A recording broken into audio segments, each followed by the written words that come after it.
Hello friend, RWA की चोरी channel में आप सभी का स्वागत है। आज का प्रैक्टिस सेट नंबर 7 का रिवीजन करते हैं। सुपर फास्ट रिवीजन जो मैं कराती हूँ हर एक प्रैक्टिस सेट का। तो चलिए सीधी बात करते हैं, नो बकवास करके अपनी क्लास को स्टार्ट करते हैं। सबसे पहला क्वेश्चन है द हिटमैन। ये किसकी पुस्तक है? The hitman the Rohit Sharma story. ये किस लेखक की पुस्तक है? तो ये किसकी पुस्तक है?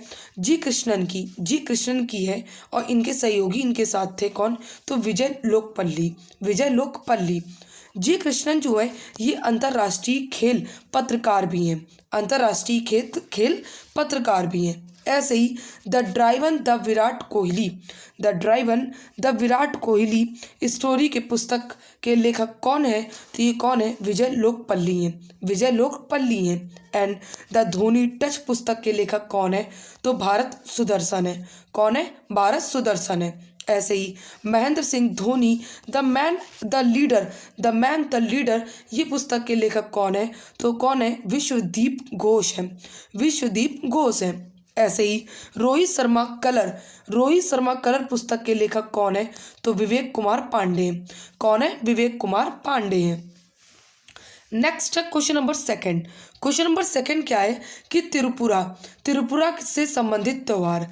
तो सबसे पहला कौन सा त्यौहार त्रिपुरा में मनाया जाता है? तो खर्ची पूजा, जो कि इसमें 14 देवी देवताओं की पूजा होती है। प्रमुख कौन से देवता हो गए? तो शिव भगवान हो गए। ऐसे ही त्रिपुरा के अन्य कहते त्यौहार कौन कौन से हो गए?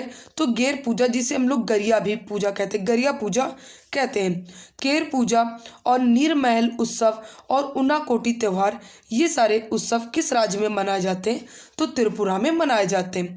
किस राज्य में? त्रिपुरा में मनाए जाते हैं।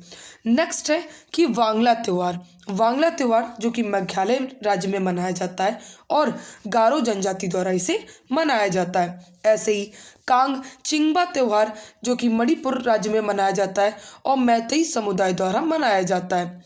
नेक्स्ट है क्वेश्चन नंबर थर्ड क्या है कि छऊ नृत्य जो कि किस क्षेत्र का एक प्रसिद्ध नृत्य है? तो ये पूर्वी भारत का प्रसिद्ध नृत्य है। छऊ जो नृत्य है इसे अर्धशास्त्रीय नृत्य कहते हैं। शास्त्रीय नृत्य कितने हैं? तो 8 हैं। और जो छऊ को कहते हैं वो अर्धशास्त्रीय नृत्य कहते हैं। छऊ जो कि 3 राज्यों से संबंधित है। सबसे पहले पश्चिम बंगाल में जो कि पुरुलिया छऊ होता है, झारखंड में सरायकेला छऊ होता है और क्या कहते हैं ओडिशा में मयूरभंज छऊ होता है। ऐसे ही प्रमुख छऊ कलाकार देखते हैं जो कि पद्मश्री से सम्मानित हैं। तो मकरध्वज दरोगा और शशधर आचार्य और केदारनाथ साहू का संबंध किस क्या कहते हैं नृत्य से है? तो ये छऊ से है। ये किससे संबंधित है? तो छऊ से संबंधित है। नेक्स्ट है क्वेश्चन नंबर 4 क्या है कि शास्त्रीय नृत्य और नर्तक। तो झेलम परांजपे इनका किस शास्त्रीय नृत्य से संबंधित है? तो ये ओडिसी शास्त्रीय नृत्य से संबंधित है। ऐसे ही के उमा राव ये कुचिपुड़ी से संबंधित है। मल्लिका साराबाई ये भरतनाट्यम और कुचिपुड़ी शास्त्रीय नृत्य से संबंधित है। ऐसे ही पद्मा सुब्रमण्यम ये भरतनाट्यम शास्त्रीय नृत्य से संबंधित है। ऐसे ही वैजंती माला जो कि भरतनाट्यम से संबंधित है। शोभना नायडू जो कि कुचिपुड़ी से संबंधित है। किससे? कुचिपुड़ी से संबंधित है। विम्बावती देवी जो कि मणिपुरी से संबंधित है। और के कल्याणी अम्मा जो कि मोहिनी अट्टम से शास्त्रीय नृत्य से संबंधित है और इन्हें मदर ऑफ मोहिनी अट्टम भी कहते हैं। नेक्स्ट है क्वेश्चन नंबर 5 क्या है कि दौरम वेंकट स्वामी नायडू जो कि कौन सा वाद्य यंत्र बजाते हैं? तो ये वायलिन बजाते हैं। वायलिन के अन्य क्या कहते हैं वादक कौन कौन हो गए? तो वीजी जोग को हम लोग विष्णु गोविंद जोग भी कहते हैं। एन राजम और संगीता शंकर, TN कृष्णन और मैसूर बंधु 2 हैं जो कि एक मंजुनाथ और नागराज भी वायलिन बजाते हैं। ऐसे ही मैंडोलिन के 2 प्रमुख वादक कौन हो गए? तो यू श्रीनिवासन और तापस राय का संबंध मैंडोलिन से। ऐसे ही वीणा वादक कौन हो गई? तो S बालाचंद्र और बद्रुद्दीन डागर का संबंध वीणा से। नादस्वरम के कौन हो गए, तो यहाँ मैंने पिल्लई लिख दिया। मैं अभी क्या कहते हैं पीडीएफ में इसको पूरी तरीके से इसमें लिख दूंगी कि क्या कहते हैं पिल्लई से मतलब कौन हो गए, तो ये हाँ राजरत्नम पिल्लई। कौन, राजरत्नम पिल्लई का संबंध और नीरू स्वामी पिल्लई का संबंध किस वाद्य यंत्र से है, तो नादस्वरम से।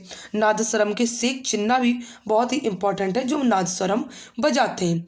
नेक्स्ट है क्वेश्चन नंबर 6। क्वेश्चन नंबर 6 क्या है कि अंतर्राष्ट्रीय हॉकी महासंघ का मुख्यालय कहाँ स्थित है, तो मुख्यालय कहाँ स्थित है, ये लुसाने में स्थित है। लेकिन इसकी जब स्थापना करी गई थी तो 1924 में इसको पेरिस में स्थापना करी गई थी।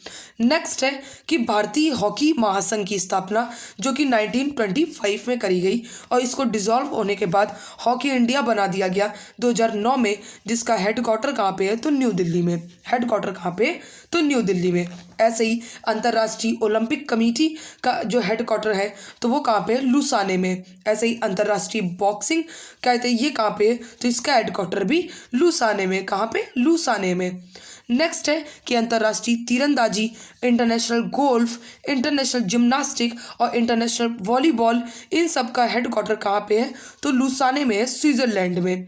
कहाँ पे, लुसाने, स्विट्जरलैंड में। ऐसे ही फीफा का हेडक्वार्टर कहाँ पे, तो ज्यूरिख में, ये भी कहाँ पे, तो स्विट्जरलैंड में। और ऐसे ही इंटरनेशनल टेनिस, क्या है क्वेश्चन कि इंटरनेशनल टेनिस जो है इसका क्या कहते हैं हेडक्वार्टर कहाँ पे, तो इसका हेडक्वार्टर लंदन यूके में है। लंदन यूके में है। नेक्स्ट है क्वेश्चन नंबर 7। क्वेश्चन नंबर 7 क्या है कि देश देखते हैं और उनके घास के मैदान, तो अर्जेंटीना के घास के मैदानों को पंपास कहते हैं, यूरोप के घास के मैदानों को स्टेपी कहते हैं, हंगरी के घास के मैदानों को पुस्ताच कहते हैं, यूएसए के घास के मैदान को प्रेरीज कहते हैं, दक्षिण अफ्रीका के घास के मैदान को वेल्डस कहते हैं। क्या कहते हैं, वेल्डस कहते हैं।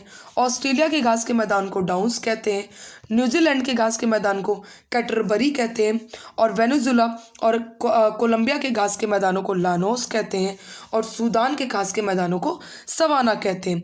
ब्राज़ील के घास के मैदानों को कंपोज और सराडो कहते हैं। नेक्स्ट है क्वेश्चन नंबर 8। क्वेश्चन नंबर 8 क्या है कि पश्चिमी तट के मैदान। पश्चिमी तट के मैदान, तो जो मालाबार तट होता है वो केरल का है, कोंकण तट जो कि गोवा और महाराष्ट्र का है, और कन्नड़ तट ये कर्नाटक का है। कन्नड़ तट जो है तट है ये किसका, किस राज्य का, कर्नाटक का। और कर्नाटक का एक और भी तट है, ये किस नाम से, कोनार तट है। और काठियावाड़ किस राज्य के तट को कहते हैं, तो गुजरात को। किसके, गुजरात को। नेक्स्ट है कि पूर्वी तट। पूर्वी तट में जो कोरोमंडल तट है ये तमिलनाडु का है, उत्कल तट ये उड़ीसा का, और उत्तरी सरकार जो तट है ये आंध्र प्रदेश और उड़ीसा का है, और धींगा तट ये पश्चिम बंगाल का है, पश्चिम बंगाल के कहते हैं। नेक्स्ट है क्वेश्चन नंबर 9। क्वेश्चन नंबर 9 क्या है कि भारत के राष्ट्रीय चिन्ह को किस दिन अपनाया गया था, तो किस दिन अपनाया गया था, 26 जनवरी 1950 को अपनाया गया था। जो अशोक स्तंभ है सारनाथ यूपी में से, जिसमें घोड़ा और सांड जो है ये जानवर कहते हैं आगे की तरफ क्या बने हुए हैं और पीछे की तरफ शेर और हाथी बने हुए। तो कुल मिलाकर शेरों की संख्या कितनी हो गई, आधार 5 हो गई। और उसमें जो सत्यमेव जयते लिखा है उस वो किस कहाँ से लिया गया है, तो मुंडकोपनिषद से लिया गया है। और जो क्या कहते हैं इसकी डिज़ाइन किसने करी है, राष्ट्रीय चिन्ह की डिज़ाइन ये दीनानाथ भार्गव ने बनाया है ये। नेक्स्ट है कि राष्ट्रीय पंचांग कब अपनाया गया, तो 22 मार्च 1957 को अपनाया गया था। ऐसे ही राष्ट्रगान 24 जनवरी 1950 को अपनाया गया, राष्ट्रीय नदी 2008 को अपनाई गई, और राष्ट्रीय गीत 24 जनवरी 1950 को अपनाया गया। नेक्स्ट है क्वेश्चन नंबर 10 कि संविधान सभा को भारतीय स्वतंत्रता अधिनियम 1947 की धारा 8(1) द्वारा मान्यता दी गई है। 8(1) द्वारा मान्यता दी गई है, और भारतीय शासन अधिनियम द्वारा ही क्या कहते हैं भारत पाक का विभाजन हुआ था। नेक्स्ट है क्वेश्चन नंबर 11। क्वेश्चन नंबर 11 क्या है कि संविधान सभा की मसौदा समिति में कितने सदस्य शामिल थे, तो कितने सदस्य शामिल थे, ये 7 सदस्य शामिल थे। मसौदा समिति ने संविधान जो ये अंग्रेजी और हिंदी भाषा में लिखा था, इसमें 7 सदस्य थे। और मसौदा समिति का गठन कब हुआ था, तो 29 अगस्त 1947 को इसका गठन हुआ था। इसमें सदस्य कौन कौन थे? तो बाबा साहब भीमराव अंबेडकर जी और अलाधी कृष्ण स्वामी अय्यर, एन गोपाला स्वामी, के एम मुंशी और एन माधव राय। एन माधव राय कब आए थे? जब बी एल मित्र ने क्या दे दिया था? इस्तीफा। और टी कृष्णमाचारी जब डीपी खेतान की मृत्यु हो गई थी, और मोहम्मद सादुल्ला, ये सारे जो 7 लोग हैं ये मसौदा समिति में थे, मसौदा समिति के ये सदस्य थे। नेक्स्ट है क्वेश्चन नंबर 12। क्वेश्चन नंबर 12 क्या है कि चंद्रगुप्त मौर्य के दरबार में यूनानी राजदूत मैग्नेस्थनीज को किसने भेजा था? तो सेल्यूकस निकेटर ने भेजा था। सेल्यूकस जो कि सिकंदर का सेनापति था। ऐसे ही जो मैग्नेस्थनीज भाई साहब थे, इन्होंने किताब लिखी थी इंडिका।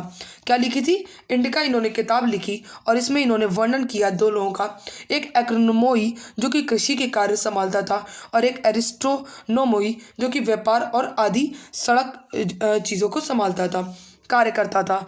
और जो इंडिका में कहते पाटली जो पुत्र है उसको क्या कहा गया है? तो पाली ब्रोथा कहा गया है। क्या कहा गया है? तो पाली ब्रोथा कहा गया है। नेक्स्ट है क्वेश्चन नंबर 13। क्वेश्चन नंबर 13 क्या है कि चंगेज खां किसके शासनकाल पे भारत पर आक्रमण किया था? तो इल्तुतमिश के शासनकाल में भारत पर आक्रमण किया था 1221 में। इल्तुतमिश का शासनकाल 1211 से लेके 1236 तक था। इल्तुतमिश ही था जिसने शुद्ध अरबी के सिक्के चलाए थे, और तुर्क के चैलगानी 40 तुर्क सरदार इसी के दरबार में थे। एकता प्रणाली इसी ने शुरुआत कराई थी, इल्तुतमिश ने। और दिल्ली का गुलाम वंश का वास्तविक संस्थापक इसे कहते हैं, इल्तुतमिश को। और अगर वैसे संस्थापक कहा जाए तो ऐबक को कहते हैं। और इल्तुतमिश ही है जिसने मकबरा शैली का इसे जनक कहा जाता है, क्योंकि इसने भारत का पहला मकबरा बनवाया था, सुल्तानगढ़ी का मकबरा। नेक्स्ट है कि ऐसे ही ऐबक ने अपनी राजधानी क्या बनाई थी? तो लाहौर बनाई थी। और इल्तुतमिश ने क्या बनाई थी? तो इल्तुतमिश ने दिल्ली बनाई थी। नेक्स्ट है कि रजिया सुल्तान जो कि इल्तुतमिश की बिटियां हैं, और इनका शासनकाल 1236 से लेकर 40 तक था। और रजिया के खिलाफ विद्रोह किसने किया था? तो अल्तुनिया ने किया था, और इसको कैद करके किला मुबारक में रखा था, जो कि भटिंडा तबर हिंद में है, जो कि पंजाब में है। नेक्स्ट क्या है क्वेश्चन नंबर 14। क्वेश्चन नंबर 14 क्या है कि क्या कह रहा है कि सुधारवादी संस्था वेदों को समस्त ज्ञान का स्रोत मानती है। ये कौन सी सुधारवादी संस्था थी? तो कौन सी संस्था थी? ये आर्य समाज थी। आर्य समाज जो कि 1875 में कहते हैं 1875 में इसकी स्थापना भई, और दयानंद सरस्वती जी ने इसकी स्थापना करी थी। ऐसे ही प्रार्थना समाज की स्थापना 1867 में किसने कहाँ पे हुई? तो मुंबई में हुई थी, और आत्माराम पांडुरंग ने करी थी। नेक्स्ट है कि ब्रह्म समाज की स्थापना जो कि 1828 में राजा राम मोहन राय ने करी थी, और ये भी कहाँ पे? कलकत्ता में करी थी। नेक्स्ट है कि थियोसॉफिकल सोसाइटी जो कि 1875 में न्यूयॉर्क में हुई थी। कहाँ पे? न्यूयॉर्क में इसकी स्थापना हुई थी। नेक्स्ट है क्वेश्चन नंबर 15 कि भारत का पहला कागज रहित बजट पेपरलेस ये कब पेश हुआ था? तो ये कब पेश हुआ था? 2021-22 में पेश हुआ था। 1 फरवरी 2021 को ये पेश हुआ था, और पेश किसने किया था? तो निर्मला सीतारमण ने किया था, जो कि वित्त मंत्री हैं। ऐसे ही कहते किस राज्य ने सबसे पहले पेपरलेस बजट पेश किया? तो ये केरल ने किया था। किसने? केरल ने। आ जाए कि यूपी ने अपना पहला बजट कब पेश किया था? तो 2021-22 में इसने भी अपना पहला बजट पेश किया था। नेक्स्ट है कि एक फोर्ब्स लिस्ट 2023 की 100 ताकत महिलाओं में निर्मला सीतारमण का जो रैंक है वो कितनी है? तो 32वें नंबर पे। कितने नंबर पे है? तो 32वें नंबर पे। Next question number 16। Question number 16 में क्या है? रासायनिक नाम। तो सुहागा का रासायनिक नाम सोडियम टेट्राबोरेट है, और जिसका सूत्र क्या है? Na2B4007O7.10H2O है। ऐसे ही चौक का रासायनिक नाम कैल्शियम कार्बोनेट है, जिसको CaCO3 इसका सूत्र है। ऐसे ही विरंजक चूड़ को हम लोग क्या कहते हैं? तो कैल्शियम ऑक्सी हाइपोक्लोराइड कहते हैं। कैल्शियम ऑक्सी कहते हैं, हाइपोक्लोराइड कहते हैं, जिसका सूत्र क्या होता है? CaOCl2 कहते हैं। ऐसे ही दाहक सोडा का रासायनिक नाम क्या है? तो सोडियम हाइड्रोक्साइड है, और इसका सूत्र क्या है? NaOH है। नेक्स्ट है कि धावन सोडा को हम लोग Na2CO3 10H2O या इंटू 10H2 ये इसका सूत्र है। सोडियम कार्बोनेट कहते हैं। खाने का सोडा जो होता है उसको NaHCO3 इसका सूत्र है और सोडियम बाइकार्बोनेट कहते हैं। ऐसे ही नीला तोता का सूत्र CuSO4 है जिसे कॉपर सल्फेट कहते हैं। ऐसे ही हरा कसीस जो है इसको फेरस सल्फेट कहते हैं। FeSO4 इंटू 7H2O कहते हैं। नेक्स्ट है क्वेश्चन नंबर 17। क्वेश्चन नंबर 17 क्या है कि चांदी का आपेक्षिक घनत्व कितना होता है, तो 10.8 होता है। आपेक्षिक घनत्व जो कि रिलेटिव डेंसिटी, जिसका सूत्र क्या है, वस्तु का घनत्व बटे पानी का घनत्व। इसकी इसीलिए मात्रा नहीं होती, घनत्व कट जाता है। नेक्स्ट क्या कह रहा है कि हीरा का आपेक्षिक घनत्व कितना होता है, तो आपेक्षिक घनत्व कितना होता है, तो ये होता है 3.51 होता है। तांबा का कितना होता है, तो 8.9 होता है। और पारा का कितना होता है, तो 13.6 होता है।